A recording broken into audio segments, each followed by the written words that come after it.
اعوذ باللہ من الشیطان الرجیم بسم اللہ الرحمن الرحیم السلام علیکم۔ میں ہوں نوید اور آپ دیکھ رہے ہیں میرا یوٹیوب چینل نوید وائس۔ ناظرین گرامی، آج جو واقعہ میں آپ لوگوں کے لیے لے کر آیا ہوں اس کا نام ہے حضرت علی رضی اللہ تعالی عنہ کی پیدائش کے واقعات۔ امیر المومنین، وارث العلوم، نبی فاتح خیبر، والد شبیر و شبر، منبع رشد حیات، محرم اسرار حفی وجلی، شیر خدا، داماد مصطفیٰ، حیدر قرار، صاحب ذوالفقار، میدان خطابت کے شہسوار، سیدنا حضرت علی ابن ابی طالب کی کنیت ابو الحسن اور ابو تراب ہے، جو آپ کو رسول پاک صلی اللہ علیہ وآلہ وسلم نے خود فرمائی۔ یہی وجہ ہے کہ جب آپ کو ابو تراب یعنی مٹی کا باپ کہہ کر پکارا جاتا تو آپ بہت خوش ہوتے۔ آپ کے والد حضرت ابو طالب اور دادا حضرت عبد المطلب ہیں۔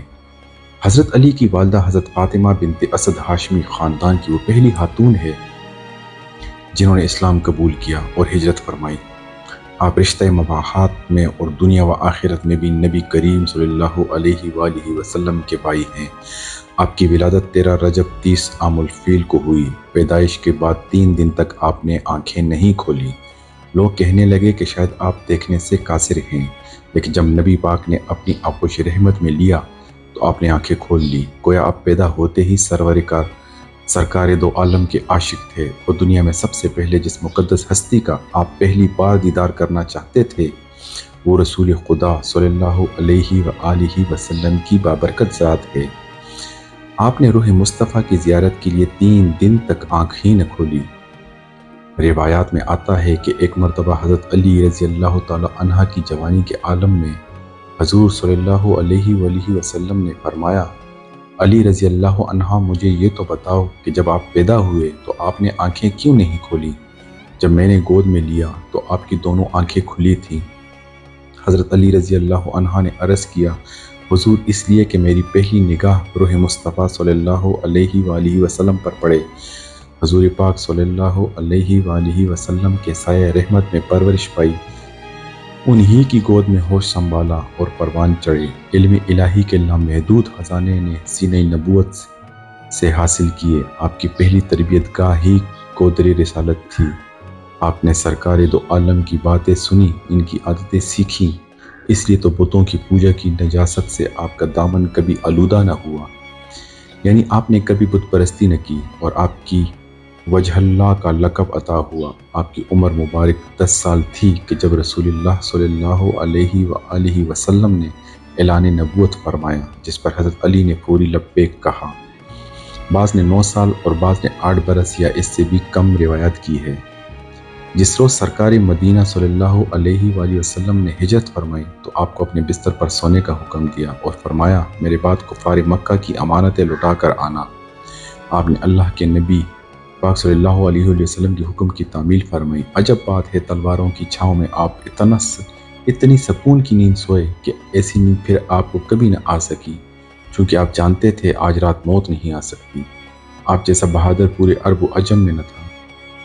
آپ کی ہیبت و دبدبے سے بڑے بڑے بہادر لرزہ براندام تھے۔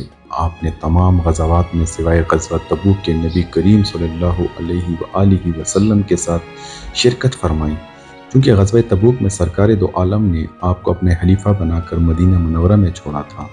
10 ہجری میں سرکار دو عالم صلی اللہ علیہ وآلہ وسلم کے حکم سے آپ یمن کے سفیر بن کر اہل یمن کو دعوت اسلام دینے گئے، جہاں کثیر تعداد نے دین حق قبول کیا۔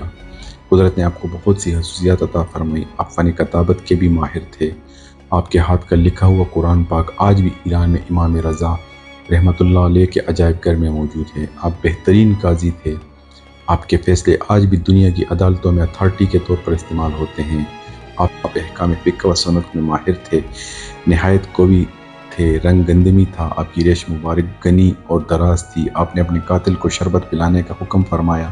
21 رمضان المبارک 40 ہجری کو حالات روزہ میں آپ کو کوفہ کی مسجد میں جامع شہادت نصیب ہوا۔ حضرت امام حسن اور حضرت عبداللہ بن جعفر نے آپ کو غسل دیا۔ نماز جنازہ آپ کے بڑے صاحبزادے حضرت امام حسن نے پڑھائی۔ آپ نے 4 سال 8 ماہ اور 9 دن خلافت کی۔ آپ فرمایا کرتے تھے، مجھے نبی پاک صلی اللہ علیہ وآلہ وسلم سے علم ایسے ملا جیسے پرندہ اپنے بچے کو غذا دیتا ہے، آپ نے زندگی میں کبھی کوئی نماز قضا نہیں کی۔ آپ کی مقدس تعلیمات پر چل کر ہم اپنی دنیا و آخرت سب سنوار سکتے ہیں۔ حکمران آج بڑھتی ہوئی دہشت گردی اور فرقہ واریت کو ختم کرنے کے لیے سیدنا مولا علی کے مقدس اقوال و سیرت پر عمل کریں۔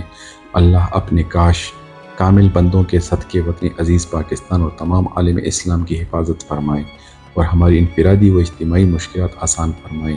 آئیے آج یوم ولادت جناب علی شیر خدا پر ہم یہ عہد کریں، ہم اتحاد بین المسلمین کا عملی مظاہرہ کر کے سب متحد ہو جائیں۔ اللہ ہمیں عمل کی توفیق عطا فرمائیں، آمین۔